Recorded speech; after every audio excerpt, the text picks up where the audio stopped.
Hey, Mystic Michaela spiritual family. Welcome to Know Your Aura with Mystic Michaela. Today, we are talking about aura colors and cults. And we're going to focus this centered around the IBLP ministry, which was recently examined in the Amazon Prime docuseries, Shiny Happy People. And it explored the Duggar family, who were a huge big hit on TLC. And we're going to go into that. But first, hey, Scotty. Hey, guys. All right, so before we started, I grabbed the definition of a cult, according to the Britannica Dictionary. And the cult definition is a small religious group that is not part of a larger and more accepted religion and that has beliefs regarded by many people as extreme or dangerous. Okay, so that's the current definition of the word cult. Yes. All right, interesting. And actually, as I went in and did a little history search, a little research on this and how it came to be. So it's a Latin term, comes from the same origins of culture, the word culture, to cultivate, same origins. It's had a range of meanings throughout history from, training, education, adoration. If you go back to the 1600s, basically the word cult is kind of like the first time you see it being used, and it means mostly to worship. Okay. So it's not in a religious context yet, because the definition you said had the word religion in there. Yes. So in the 1600s, it would not have been seen so much as a religious term. Mm-hmm. As you go into the 1700s, it basically takes on a more religious tone to be like a specific branch of a religion or rites or practices of that branch. So it's more like social movements. Yeah. Before. So like if you had like a leader, let's say, I don't know, I'm just making this up, but like a leader within the church that was kind of going in a religion, and I shouldn't even say the church, in a religious sect that was going a little different route, you might have said the cult of blank. Okay, got it. And then you could it also in that time period, as you go into like the 1700s, early 1800s, it also could refer to a non-religious admiration or devotion to a person or ideas. Okay. So like, we use Jim Morrison, like the cult of Jim Morrison. Right. The cult of... Like a Trader Joe's. Right, yeah, the cult of Whole Foods, the cult of Trader Joe's. Trader Joe's yes, definitely has a cult following, like that kind of thing. Exactly. Right. The cult of Mystic Michaela, the Mystic Michaela spiritual family. Well, that's the $100,000 question. Yeah. Are we a cult? Right. And I actually did look into that too. But yes, today the term is now referred to mostly in a religious context. And usually it's seen as like a religious sect that's unorthodox. Got it. So it wouldn't be like your typical Methodist, let's say. It would be an offshoot of that. Or something like that. Okay, I think we understand that. Yeah, I think we get that, right? Okay, so yes, is the Mystic Michaela spiritual family a cult? I named it a jovial cult. You have named it a jovial cult. We've done some work on cults before. Yes. Not the first time we've brought up this topic. Right. So, and this was so I got this information according to the Cult Education Institute. Okay. There are specific warning signs to look out for. Everybody be on the lookout. Whether considering your group might be a cult. All right. Okay, so if you do feel that the Mystic Michaela spiritual family is a cult, you may go. You should probably go. You can leave. All right, but no, we want you to stay. No, stay. All right. Number 1, absolute authoritarianism without accountability. Oh, that's so that would mean like either you or me would be like an absolute ruler and we have no accountability for ourselves. Right. Okay. Well, I mean, you have accountability. I don't know about me. But yeah, I definitely try to have accountability. Okay. Number 2, zero toleration for criticism or questions. Oh no, I love those. Okay, things. we do encourage questions. Right. And, not so much criticisms, but no, I don't mind it nicely put, and I've taken a lot of good ones. Throughout it's 5 years we've been doing this podcast. Yeah, that's true. So I've grown a lot because of the listenership and everything they've given me.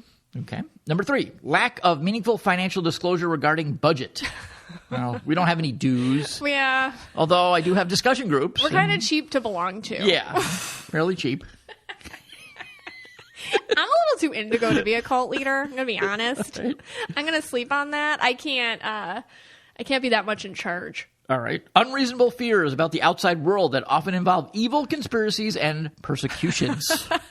Unreasonable fears. Well, the people that don't understand our aura colors, you know, that's why we have to spread the word. Right. So that they get it. So they don't persecute us. But we usually do try to alleviate fears. Like when people come into the group and they're like, I've been cursed. We try to tell you that you haven't. Yeah, that's true. Look at us try to defend ourselves. Yeah, we're a cult. Number 5, a belief that former followers are always wrong for leaving and there's never a legitimate reason for anyone else to leave. So you can't leave. You have to stay. You're not allowed to go. We'll persecute you. Well, that's not true because we do overtime and we tell you to leave. No, we do. Yeah. Okay, yeah. So, all right. Abusive members, number 6. Okay. Follow, number 8. I skipped one here. Followers feeling they are never able to be good enough. Oh, that's exactly the opposite of what we try to do. We do try to make everyone feel that they are good enough. That's terrible. A belief that the leader is right at all times. I want to have that one for myself. That's for you. That's me. I'm okay with not being right all the time. Yeah. A belief that the leader is exclusive means of knowing truth or giving validation. So, like, only the leader gets the messages. And but that's something that we could go all day on that one. Yeah, but that's like a big thing I try to do here, especially with the auras. Like, yes, I see auras, but I've been trying to teach you all, like, it's about you. Right. You know, it's about what you feel inside. Trying to give that power back to everybody. Each and every one of you has the power. So I'm trying to teach, as my education background follows me into this world. I'm trying to teach everybody else to do it for themselves. Okay. All right, so I guess I don't know. Well, let's we're put like this a soft cult. We're a soft cult. We're a jovial cult. Anytime we have our get-togethers, the hotel, they always think we're a cult. They think we're a cult. We might be like that old 1600s definition of the cult. Okay. We're a jovial cult. All right. It's very low stress to belong. So let me ask you a couple questions. Let's put this into aura color here. Okay. All right. So typically, I can pretty much assume the answers to this, but who is going to be your leader of the cult? What colors would you say? Yeah. So when I look at cult leaders throughout history, especially the more notable ones, listen, like, not to pick on the greens, but it's not a normal green person. It's like a weird, slimy kind of green color. People, robotic. I would even say just not even they don't even feel human to me. So it's like they're wearing a color to fit in, but it's really not even about that. Like almost like they're wearing green, but to understand the system of people, if that makes sense. Right. So they're green, but it's like a slimy green. Okay. And it's not like a real green color. It's a slimy green. It's like slimy cult leader green. It's not like guru green. I'll talk about guru greens. Like sometimes green auras who are really great teachers or spiritual leaders or whatnot, you might hear me call them, oh, that's a guru green. Different than that. These people are a slimy color. And how it feels is that they're kind of like a snake, or they kind of feel like they're encroaching in on your space, or you don't have your own thoughts. Like anything you think, they can feel it and ascertain it and judge it. Does that make sense? Yeah, that makes sense. That's what they feel like. Okay. They feel omnipresent. All right. So you would say it's typically this offshoot of green. Yeah. What about reds? Do reds make good cult leaders? I'm a red. Would I make a good cult leader? I don't see red cult leaders. Okay. And the ones that you stereotypically... Like, I'll see red rebellion leaders or red... like motorcycle gang leaders or red like organized crime bosses. Like I'll see them, like if I'm trying to do like the negative leadership kind of stuff, I see reds more going to those negative lead. I think the cult thing fits the green because it's a system. Okay. And what makes the cults creepy is the systematic way that they operate. So red versus like organized crime. That's bad too, but I don't know. It's like it's different. You know what I mean? It's more, violent or something. Okay, so outwardly.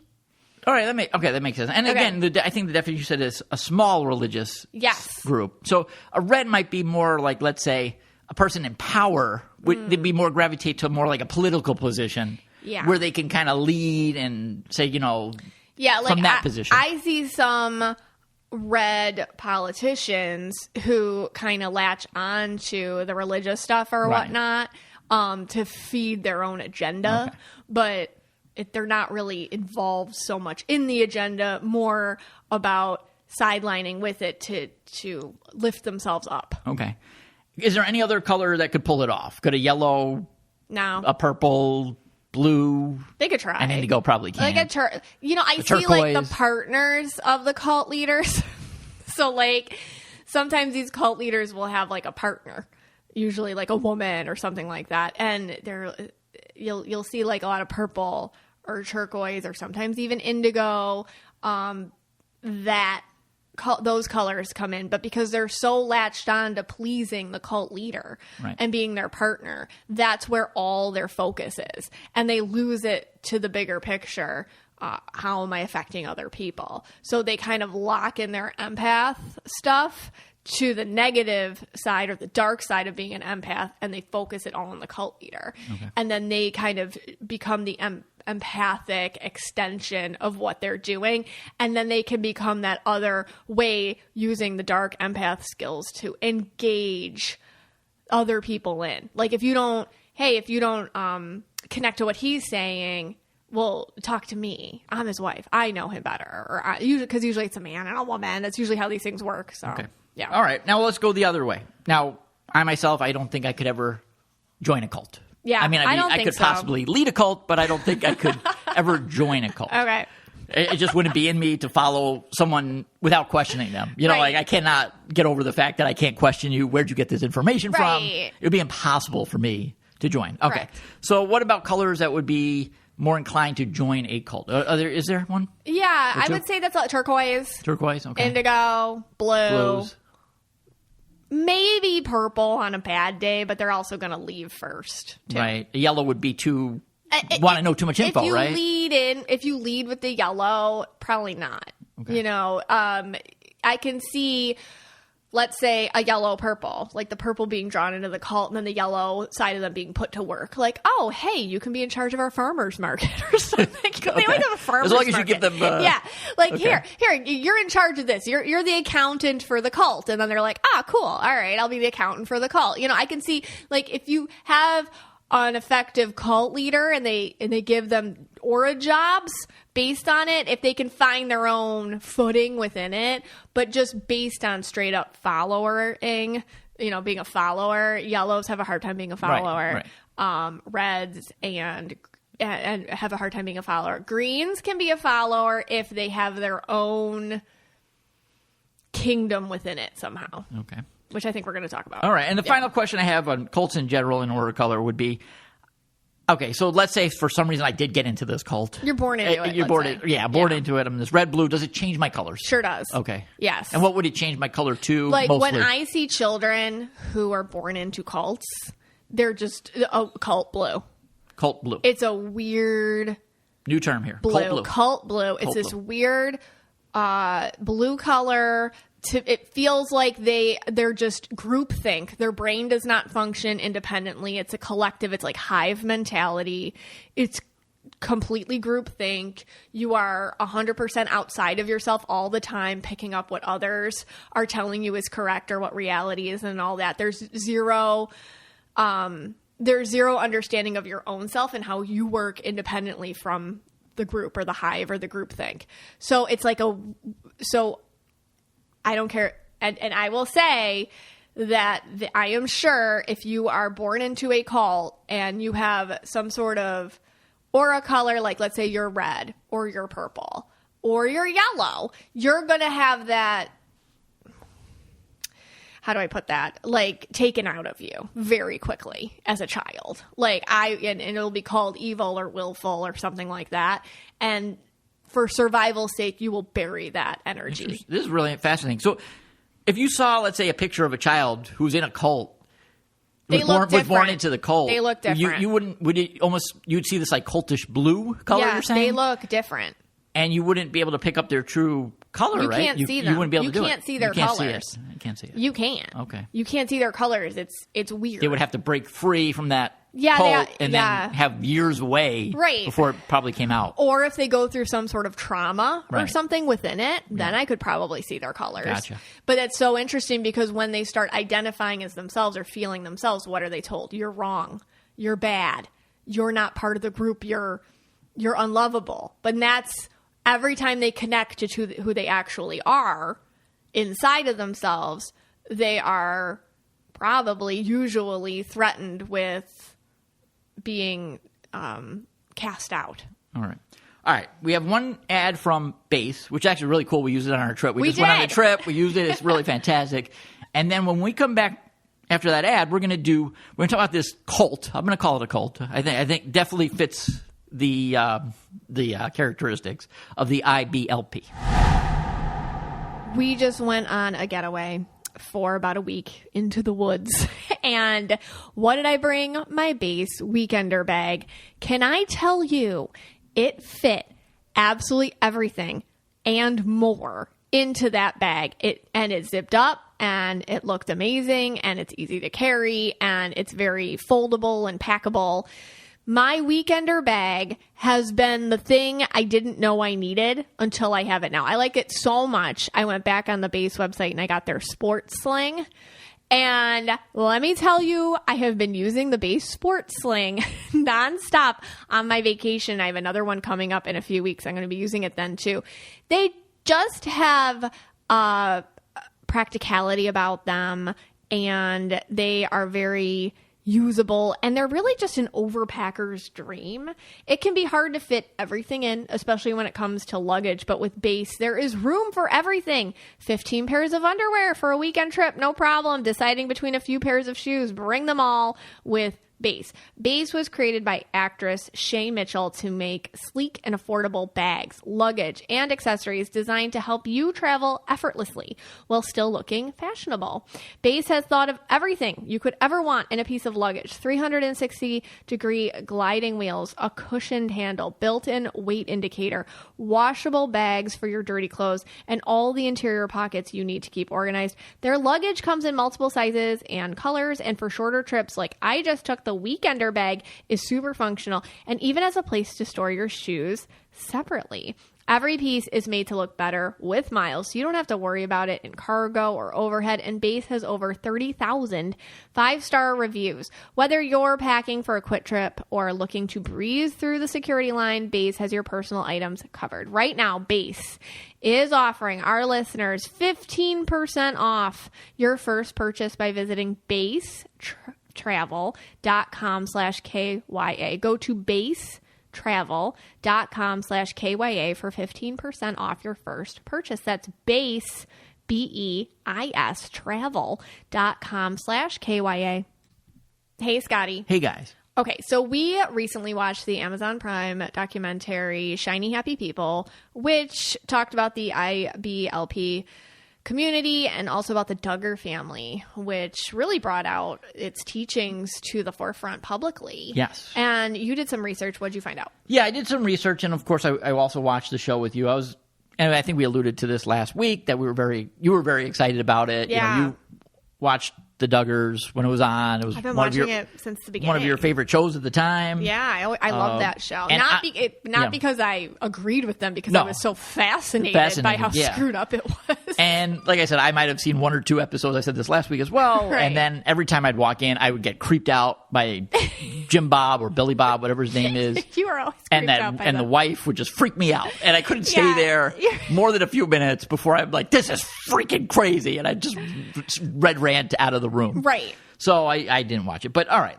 But I did want to do some research on it. And, I did watch the documentary, and I wanted to make sure that it was kind of all matching up, because I like to question things. That's why I wouldn't be good in a cult. If someone is just telling you information and you're just believing them, then, well, you're doing something wrong. You have to do your research. Question. Right. All right. So the Institute in Basic Life Principles, and the acronym is IBLP. They say it all throughout this documentary. Yeah. It was established in 1961 under a different name. It was not called that at the time.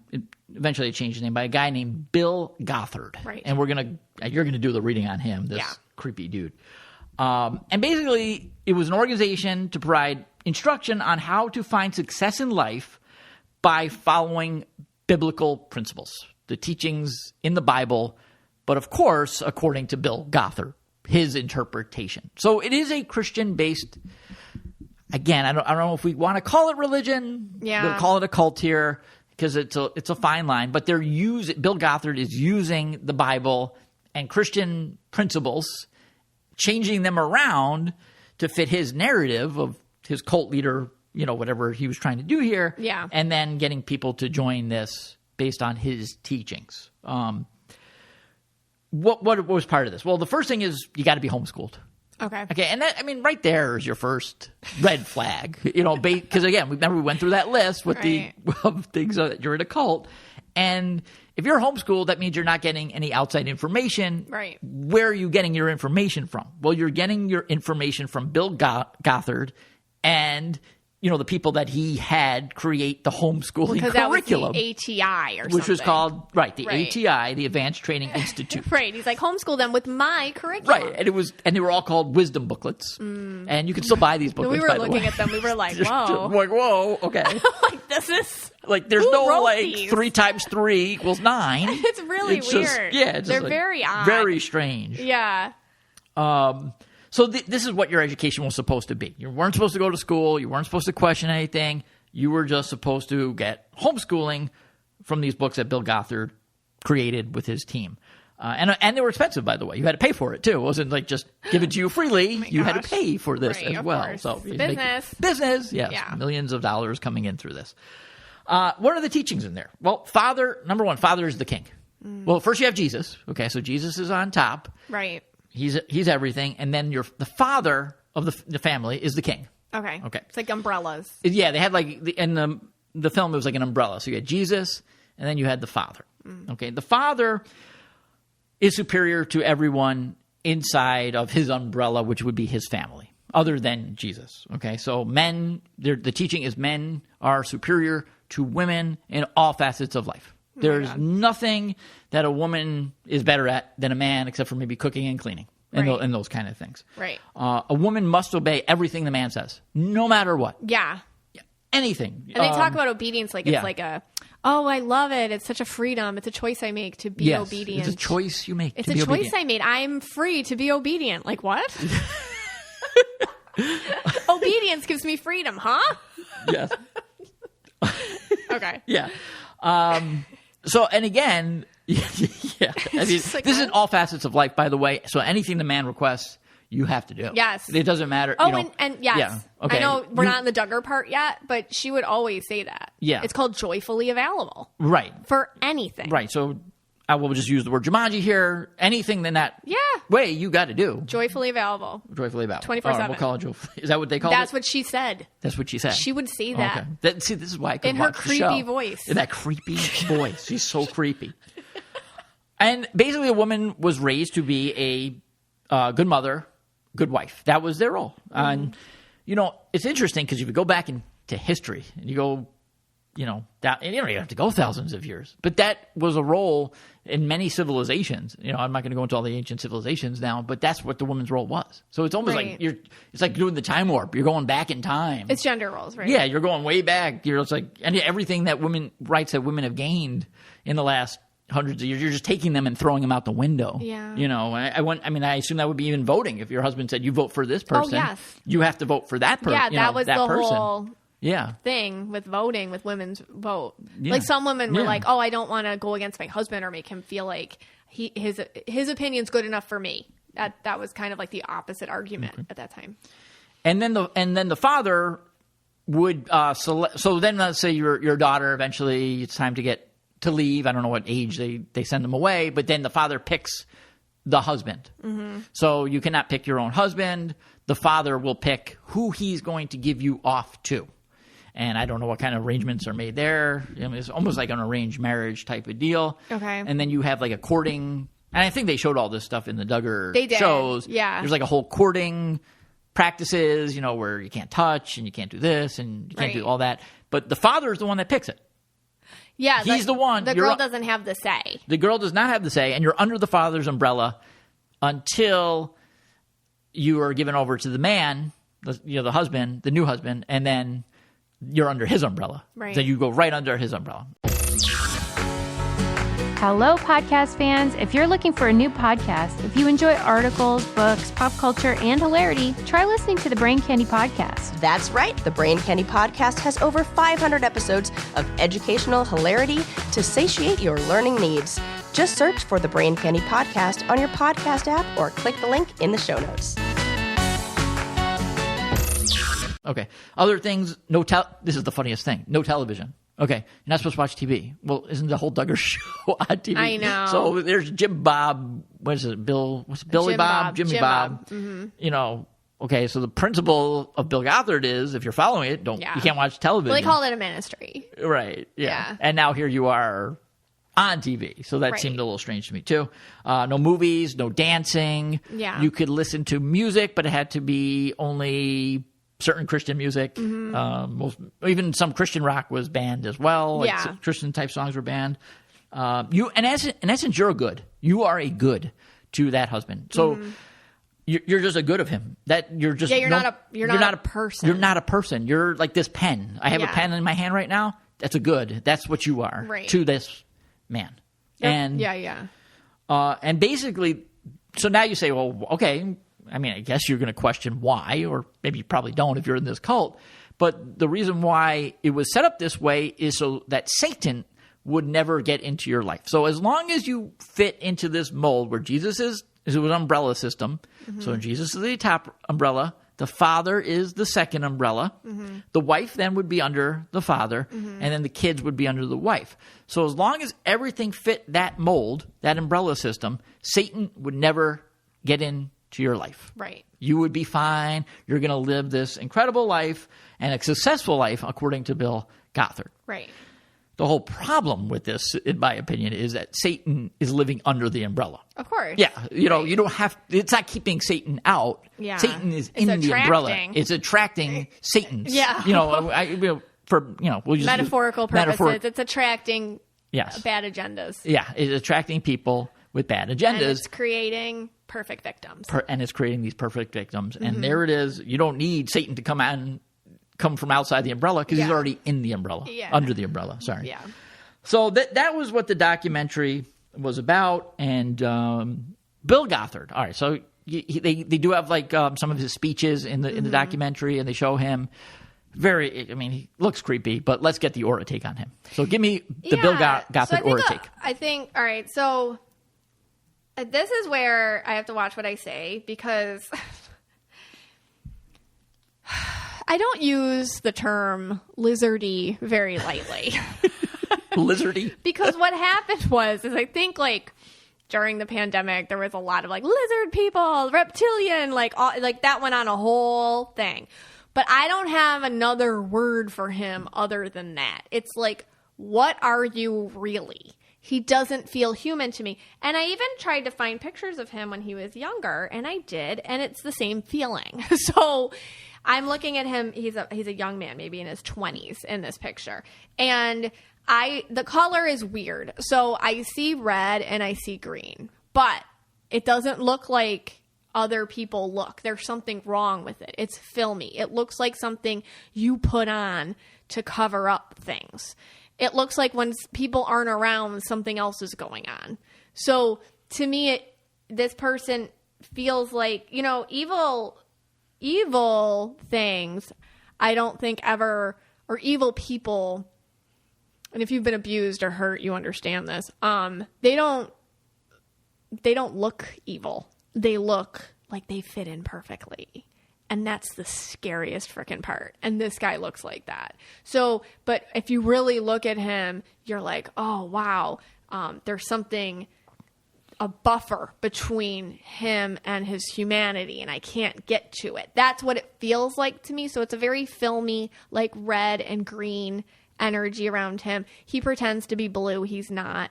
Right. So he has no real true empath color? I don't feel empathy on him. He feels like a robot person to me, or like not, or like kind of like alligators feel like they, to me, like just like not quite there, like very just systematic, or like not connecting. Yeah. But has to pretend to connect. To connect. And is probably, and he obviously was, because you have to be smart to do something like this, and you have to know people to do something like this, as well as he did it, honestly. And his ability to simplify, I feel like, just comes from his ability to step back from people and separate himself from people and orchestrate them like a puppet master. So anyway, so when I look at him, it's not a normal aura. Okay. It's weird, and it's very cult leader aura-ish because it's slimy and it's not right and there's something wrong with it. But we feel that on people like this. We feel it. But I can see if you were in it, if you were in this world, you would confuse that with him feeling very much like a deity or something. You would confuse that with feeling like, oh, he's just really smart and I just don't get it. Or he's just really connected to God or whatever you want to call it. And I'm not. I'm lowly. So because you're kept so down, you would see that, and instead of questioning it as like, ew, you'd be more like, oh, it's just because he's better than me, or he just gets it more than I do. Like there'd be a superiority justification for it. I feel like we all feel it, just based on our filters, might call it something different. All right. Now, I assume that most of us would look at his picture, or going to watch this video, or have seen the movie, the documentary, and just take 2 seconds can tell this guy is not right. If you didn't know who he was, you'd be like, let's say it's just this picture. Okay, he looks creepy to me. Let's just say you saw it on the wall. Yeah. Of, I'm walking into an organization. Here's this guy's picture on a wall, because that's what it looks like. Okay, yeah. You know, like he looks like a board member, or like he's just very vanilla looking as a person. Yeah, but there's something creepy about it. There's still something creepy about it. But I wouldn't say. But the more you hang out with us, the more you hang out with people, like-minded people, like you start questioning people that you meet. If you're not taught to question these things, immediately you're like, oh, that's just him. That's just, I grew up very, very Catholic, which is not a call at all. I'm not saying that. I'm just saying, like, we had priests and we had people that, like, fathers that were in charge of the school that I went to and everything. And it was like, oh, that's Father. I don't want to say his name, but that's Father him. And he's amazing. And he's like top dog, top cheese. Everything he says is great. Like, there's a lot of hype. Right. For these people. So I can't imagine being in a smaller, more toxic environment where the same thing's happening. Like, people they get all confused, and then you start thinking gross people like this are actually awesome. Yeah. Yeah. Okay. All right. Okay. Again, I understand that, I guess. I know. You're like... It's hard for me to... Yeah. This has been hard for you. Yeah, it's hard because I just truly can't wrap my head around how... If you're born into it... Yeah, I guess if you're born into it. If you're born into it, yeah, there's that's a no different hope story. for you. No, there'd be no hope. No. That's a different story. Yeah. It would take like a miracle to get out of it. I guess my point is like, we all can feel these people. We all have the ability to feel that these people are off. Right. It's just based on your programming. You might have been told that off is actually good. Oh, good. Yeah. Now, it's interesting. And I mean, this guy is evil, by the way. I mean, the things he did and sickness and what he created. Abuse is terrible. At any point, and I'm not comparing the two, Adolf Hitler was red green, you said in a previous episode. Yeah. Obviously he's a scum, different type of, whole different ballgame here. But, yeah. But you said you thought when he was a child, Adolf Hitler, that there could have been a possibility of a little blue in there. Yeah. But it got crushed out by, his family, his life. Okay. I forget. Yeah. I don't know if you remember that. I don't always remember. I did that because I was always fascinated by how does somebody he was a cult leader that too. I mean, Hitler was the ultimate cult leader of cult leaders. I mean, he created the ultimate cult. So did this guy? Could you pick that up, or you can't even pick it up? I wish I could find a picture of him younger. Yeah, because at some point did he have some empathy? Nobody's born this way, right? That's what I'm saying. I really don't feel people are born this way. Yeah. I don't. I think I looked at a picture of Putin a couple episodes ago, and I felt bad for him, like little baby Putin. Like he has some normal color in there. Yes. I don't. People aren't born evil. I really feel like it's a choice you make to step aside, let something else enter. And I can only say from personal knowledge, I don't know what that something else is, but it's a void, and it's not connected to humanity at all. Right. And it's something else. And it's something I don't even like to talk about. It's like a darkness. Okay. So I do believe we all have a choice. We all have a choice, and we make it at some point. And once you make it bad enough, there's no going back. Wow. Okay. So dark. I don't think a lot of people do it, but but real dark. A lot of people that do it kind of, we notice them. I mean, look at serial killers. Look at I mean, we could go all around with this. It's a weird void, emptiness, kind of blank stare look that they all have. And it's because they stepped out. And something else is occupying that space now. Right. All right. I don't know what that is. All right. So here's this guy. He creates this. Yeah. Obviously, it's attracting men who want to be in charge. Maybe they have something wrong with them where they feel like losers or insecure or whatever. So guys like Billy Bob, whatever, that guy from the Duggars. And everything's under their umbrella. And in essence, they're now going to let, for lack of a better term, Satan into their home, because anything that they want to do to these women and children is going to happen. And we're going to take a little break. We'll do Rocket Money. And then we're going to talk about this pure evil person who's now in jail, thank God, and how this system created by Bill Gothard led to that. When I just started using Rocket Money, I got a little alert because Rocket Money discovered a subscription that one of my children had signed up for, and I was actually paying for without even realizing that. And guess what? I simply pressed the button and Rocket Money canceled it for me. They saved me any sort of tricky, time-consuming steps that would have led me to delaying that or just having a headache over it. Here's the deal. Do you know how much your subscriptions really cost? Most Americans think they spend around $80 a month on subscriptions, but the actual total is closer to $200. If you don't know exactly how much you're spending every month, you need Rocket Money. Rocket Money is a personal finance app, and it finds and cancels your unwanted subscriptions. It also monitors your spending, and it helps you lower your bills all in one place. Over 80% of people have subscriptions they forgot about, and chances are you are one of them, like I was. Like that Stars app, just to watch that one show, or that free gaming trial you never actually used. Rocket Money will quickly and easily find your subscriptions for you, and for any that you don't want to pay for anymore, all you do is hit cancel and Rocket Money will cancel it for you. It is that easy. But Rocket Money also helps you manage all your finances in one place and automatically categorizes your expenses. So you can easily track your budget in real time and also get alerted if anything looks off. Mindfulness makes a difference, and Rocket Money has helped me with that, and they'll help you with that. Actually, over 3 million people have used Rocket Money, saving the average person up to $720 a year. So stop throwing your money away. Cancel unwanted subscriptions and manage your expenses the easy way by going to rocketmoney.com/KYA. That's rocketmoney.com/KYA. rocketmoney.com/KYA.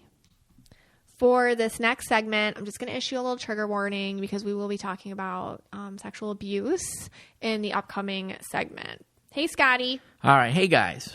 Okay. So we've talked now about the cult itself. Mm-hmm. Now we're going to talk about this family, which most people know, the Duggar family, because of their show. I think it was 17 kids accounting, and then became 18 or 19 kids accounting, really whatever. Time on TLC and had a bunch of kids. And that was early 2000s or mid 2000s, 2008ish, I think around there, something like that. And that's really, at first, I think people watched this show and they just thought, oh, this is kind of funny. So many kids.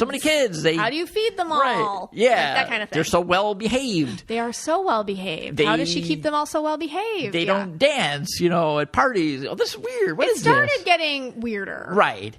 And they're the ones that actually brought this Institute in Basic Life Principles to more so people knew about it, more mainstream. I don't think it would have became as known, obviously, without this TV show, and I'm sure Bill Gothard and crew were behind the scenes with this. The TV show is really a commercial for this institute. For the institute. Yeah. Yeah. Right. It probably brought a lot of people in.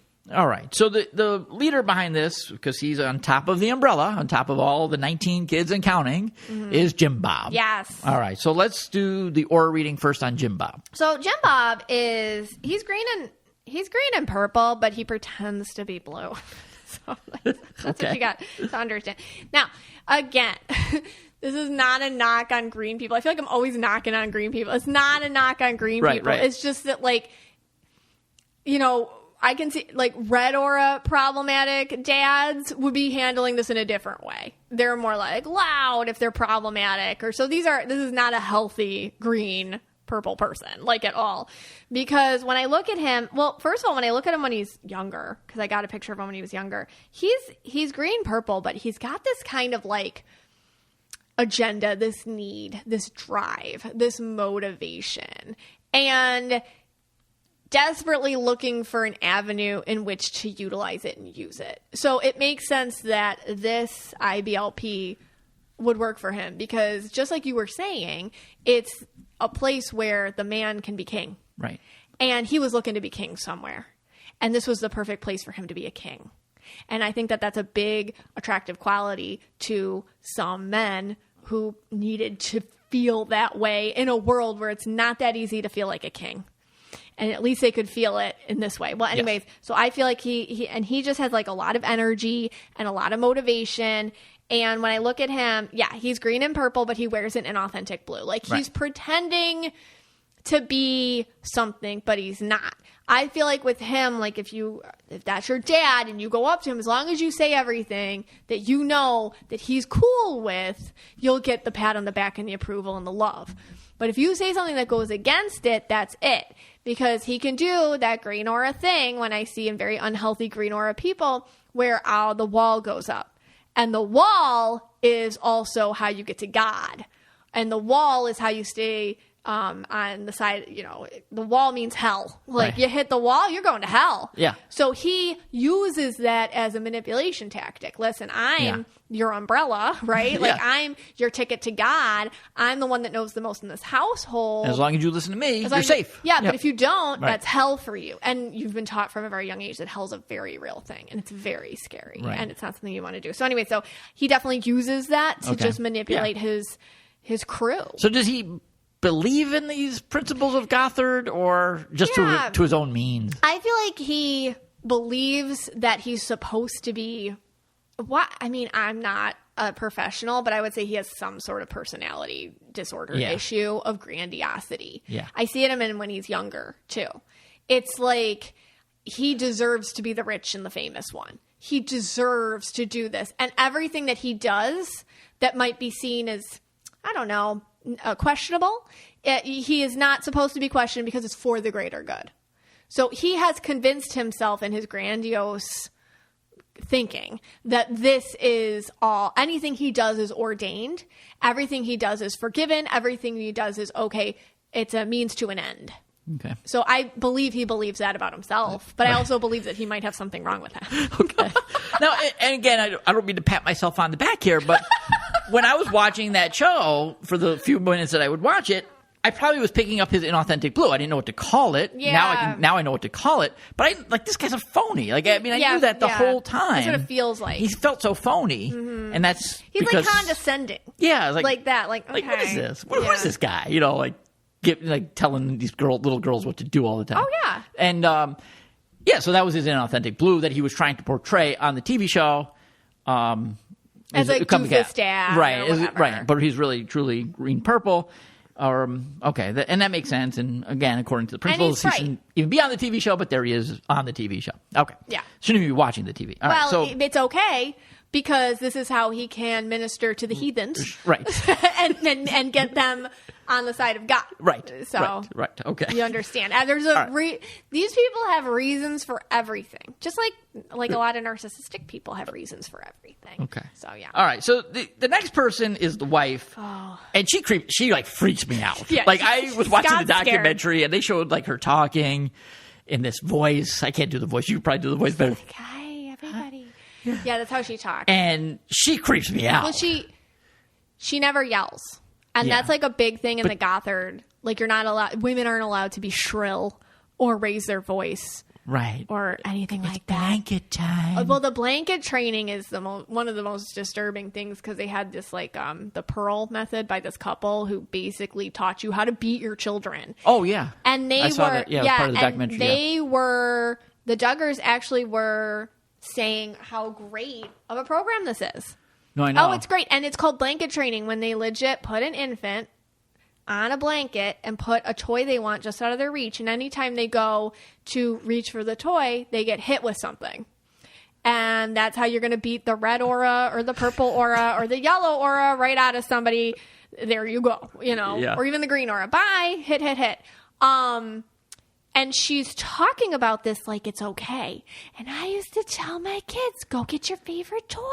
It's time for blanket time. Yeah, you just lost it. I lost it. I'm like, someone get rid of this woman. What did I say? I can't remember. I was like something real nasty. She's got to go away. She can't be on this planet anymore. Yeah, I can't. Yeah, it was really creepy. And everybody said, if you watch the show, she never raised her voice, and everyone would say, I've never heard Michelle yell. I've never heard Michelle raise her voice. Well, let me tell you, I'm a mom. That is not normal, okay? Yeah. And it's okay for your kids to see you freak out every once in a while, because that's real. Yeah. It's okay. Yeah, let's get to what we're going to say. I just want to add this one thing. And first of all, this is not a show to watch if you're a red. It will drive you insane. It's going to be red rant after red rant. There was one scene that I cannot still get out of my head. And again, trigger warning if you want to throw it there. Yeah. There was a pastor in part of the IBLP community that was modeling how to spank children on stage in front of everybody. So they bring up this little boy that he doesn't know. He starts spanking him. Yeah. Then he says, after the spank, you give a hug.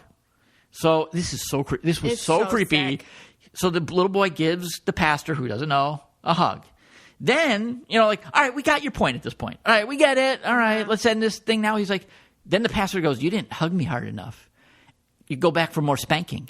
And in front of everyone, he's spanking this boy again. Yeah. And then this boy has to give him another hug.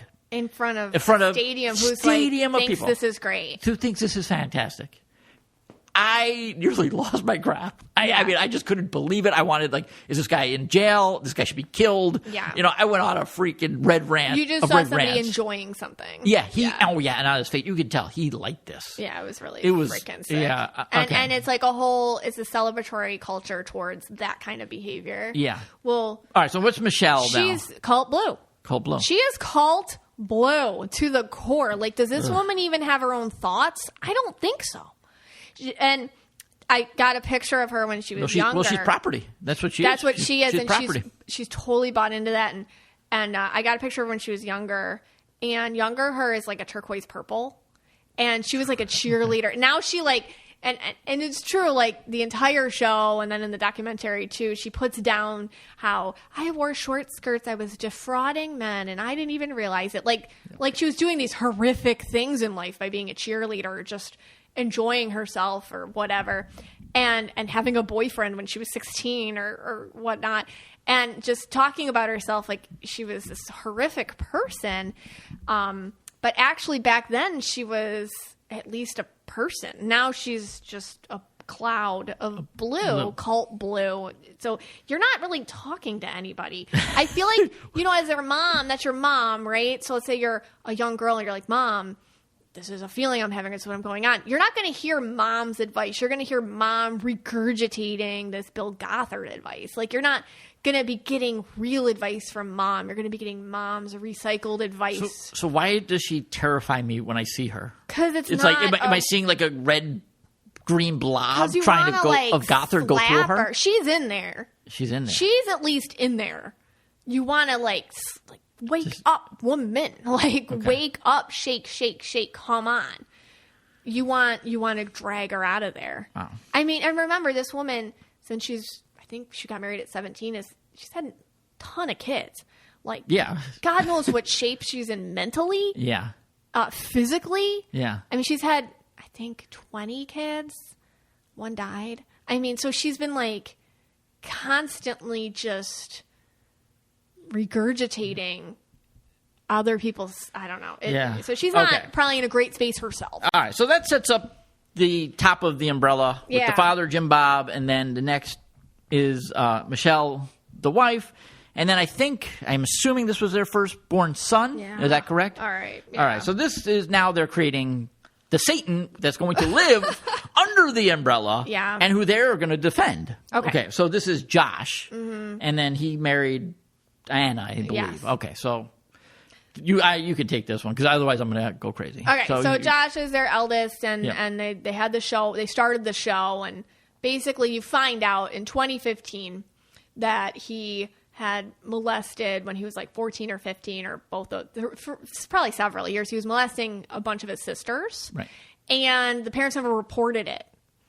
And instead they sent him to like an IBLP training camp program or something. Yeah. Which has been, I think, investigated by Child Protective Services itself because they said it's a place where children go to disappear and it's just like really weird. So he received no help there, nothing like that. Nothing. And so anyway, so they didn't do anything is my point. They sent him to this institute, which was not certain. Like, and it's sad because if they had contacted the proper resources and the proper therapy, maybe he could have been helped. Sure. Maybe something could have happened there. Anyways, so you find this out, and you find out that they started a show understanding that this information could come out at any time. They were just so confident that it wouldn't. Yeah, well, and that's what they were saying, that Jim Bob had such authority over all these kids. I don't know if it was 17 at the time when they first started or 15 or whatever, that he knew nobody would ever say a word. Right. And they didn't. Somebody else came out in a totally different way, like a friend of the family alerted somebody else. So anyway, so that came out. Then he's already married at the time, and everyone, they downplay it, and he sends, his Jim Bob, and this is all in the documentary, sends his two of the girls that were molested, to downplay it on national TV in a Megyn Kelly interview on Fox. And they have to downplay it, which you see Jill later regret. And she just had to do it. She was forced. And then you find out 6 years later that he has child pornography on his computer, the most vile, vicious. I mean, there isn't a good child pornography, but apparently it is the most vicious, disgusting, worst, horrific cases they said they've ever seen. And now he's in jail for 12 and a half years because of it. But Jim Bob spent a lot of money defending his kid, and they said it was like, I don't know, the woke left trying to come after their family and cancel, and it wasn't real and blah, blah, blah, blah, blah, blah. Well, anyways, the evidence was irrefutable. Like, he did it. Right. So he was found guilty. So what color is Josh, I guess, is the question. Yeah, I guess so. I mean, it's almost like I just want to not even mention it, but okay. Yeah, he's unmentionable. It's not even worth the color. It's not even worth the color. It's not even worth telling his color. He's cult blue, but he's got the slimy green. I had to look at him as pictures when he was a kid. Okay. Because it's hard to look at him now because he doesn't feel like what he did was wrong. I can tell that in his current pictures, everything he does was and I don't know if this is part of it. I don't know if you research this or whatever, but I feel like this cult gives you some sort of out. The devil entered. Yes. And the devil did it, and it wasn't my fault. It was the devil.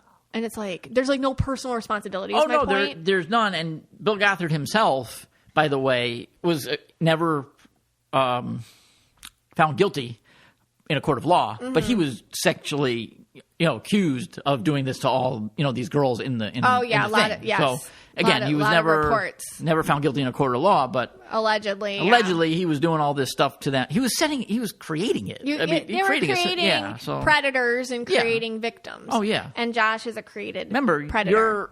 You're a pen. Well, when I look at him as a kid, there's a superiority that's given to him. Right. So he has a superiority complex. I see red in him. I see green in him. I see inauthentic blue. He's trying to be somebody that he's not. He's latching on outside of himself. So where a lot of the kids are wearing that cult blue, where they're latching outside to groupthink or that hive mentality to understand if they're being good or not, he is being given a different set of instructions. Whereas you are already, because you're the eldest son, you're already great. You're already amazing. You did nothing to earn that. You're already the second in command of this household. So you did nothing to earn that. That's just who you are. and everybody else is a nobody or property or whatever, or underneath you. And so I feel like it went to his head.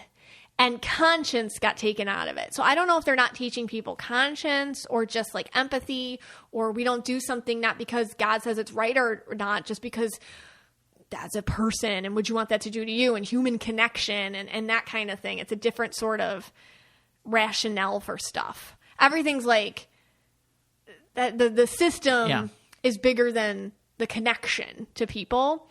So in any case, he's all sorts of different colors. And I can't even label one on him. Sometimes when I see a blend like that, even as a kid, like just that blend on him, it feels to me this kid never had a chance.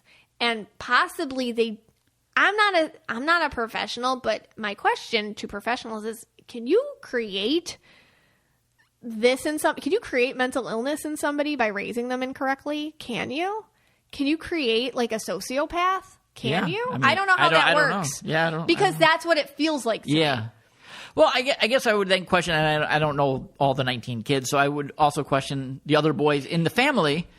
I don't know how old they are or whatnot.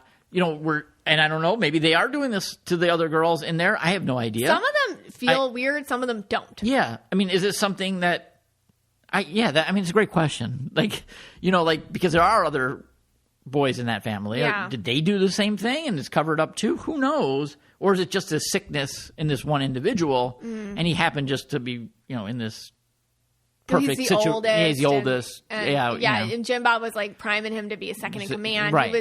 He went for office too. Jim Bob had gone for office. I don't know. Right. And then he obviously... It's a superiority complex. Yeah. The whole thing is superiority over others. So the boys are superior over the girls. Yeah. There you go. I mean, just from looking at, not all the boys are like that, but a couple of them I could pull out are. You could be. Yeah. Just for me, just in my pure aura speculation. But some of the girls, but then Josh's wife, Anna, she's cult blue. Cult blue. She's straight up cult blue. And she's still in it. Nobody's heard from her. She's probably being told it's all her fault. Right, it's her fault. It's all her fault. It's her fault that he looked at all those these kids. Images. Yeah, it's all her fault somehow. And did all this. She's got I think 7 kids, and she's just cult blue. And I think everybody just feels bad for her in a lot of ways. But at the same time, we're like, get it together.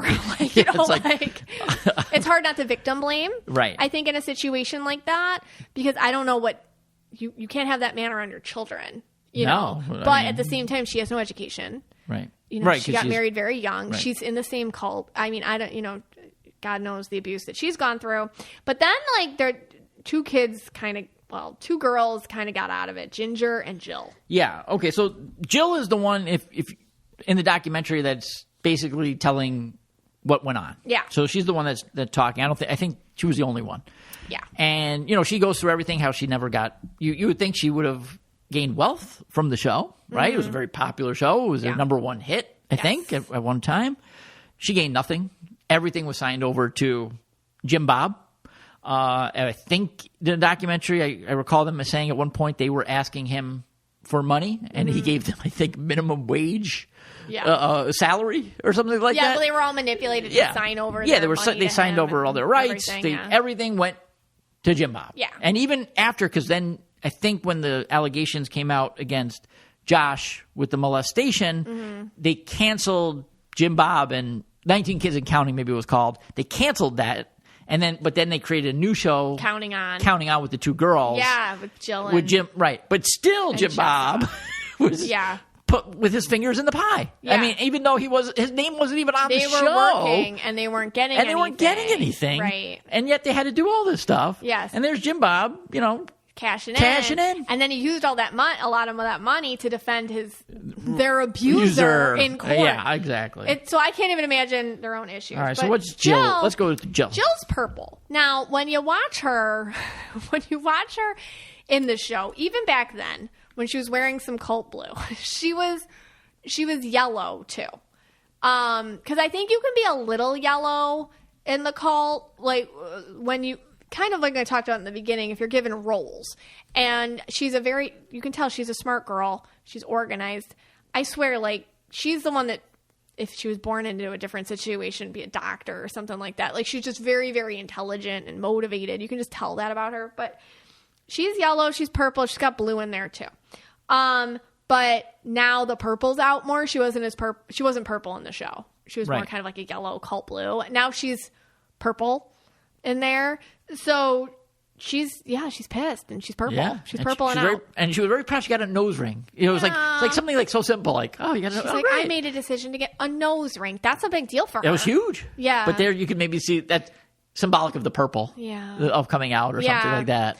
Yeah, and so that's her. And then there's Ginger, who left the IBLP2. She did not participate in the documentary.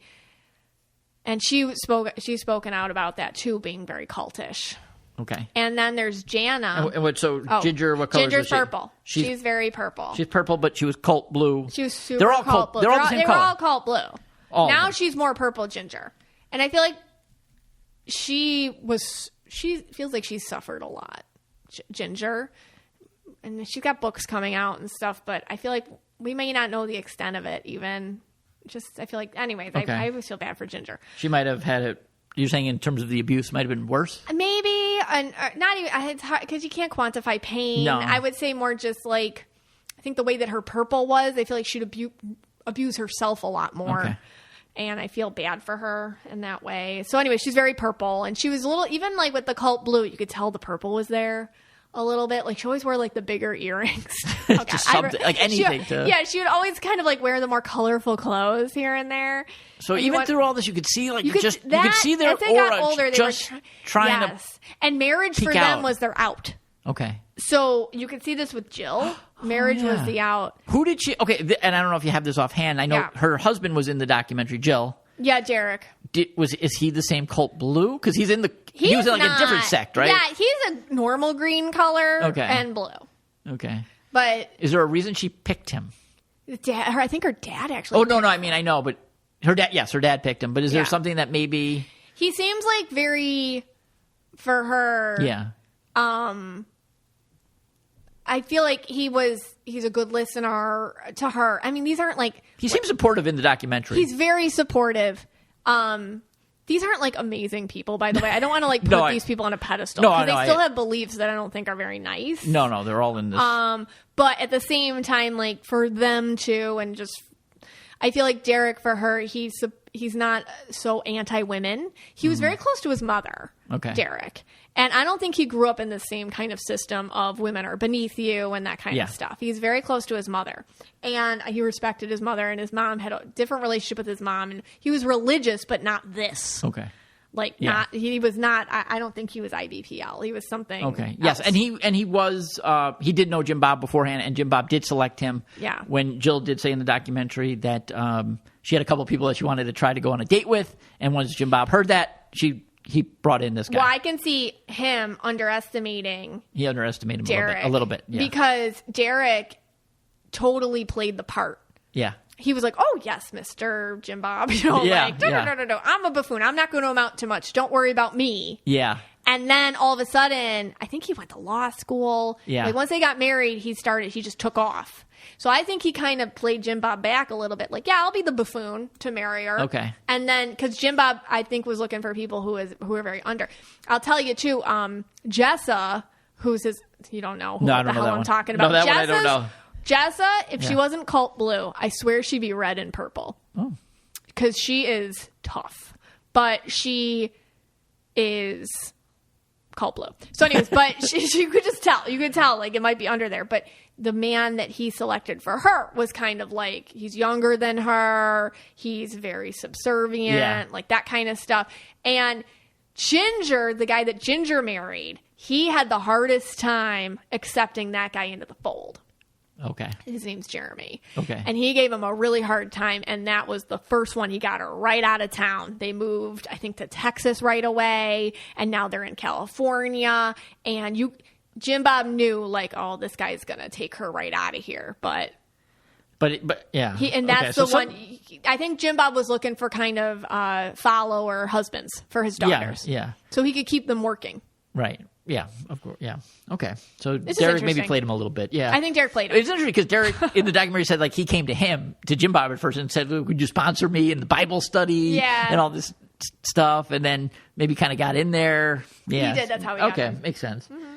All right. So basically, they're all cult blue. This is, by the way, it's still going on. Yeah. They're not as huge as they were at that time. Yeah, but it still goes on. Bill stepped down. Yeah, you can still buy these books and everything. Yeah. But this has been a kind of a sad, and I've been a little bit angry this episode. You probably can tell that It's in a my heavier voice. episode. It's a heavy episode. But let's leave the audience with hope. Okay. Is there anything hopeful that we can take out of this? So they talked about something in the documentary, which I thought was really interesting. It was something called deconstructing.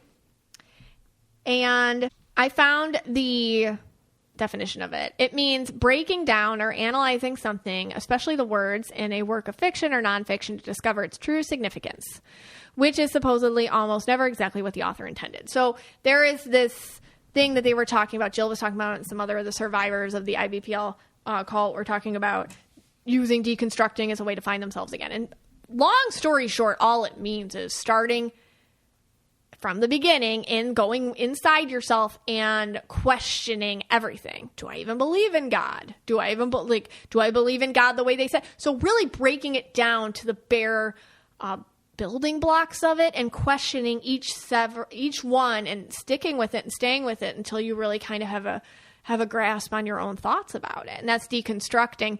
And it's used for fundamental Christians to kind of build back their faith in a way that's more true to them. But honestly, I feel like that's what we all have to do. Okay. I feel like we all have to deconstruct. I feel like when I heard that, I'm like, oh, that's what I try to do. Like, I try to do that with everything. Like when you see an advertisement for something, when a friend tells you something, when a partner tells you something, when a parent tells you something, you have to like take it and be like, hey, wait a second. Is this true for me? Does this resonate with me? Does this work for me? Is this something that is beneficial for me? What does this mean to me? You always have to bring it inside. I think this whole IBPL documentary is a great conversation about when somebody or an organization tries to take your center and put it on a stick that you can never quite get, like a carrot on a stick.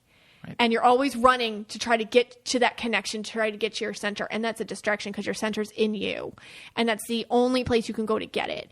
So I feel like that's what a lot of these survivors are trying to do to heal. Yep. And I feel like that's what we all have to do anyways, even if we're not in a cult. Yeah. So and again, and you'll never get that carrot in these cults. You'll never get it. You can't get the carrot. Yeah. Though they were even saying that they the people who were hurt the most or abused the most or the ones that were the most traumatized were looked on as like, oh, lucky you, because you got to grapple with this. Almost like the abuse was a gift.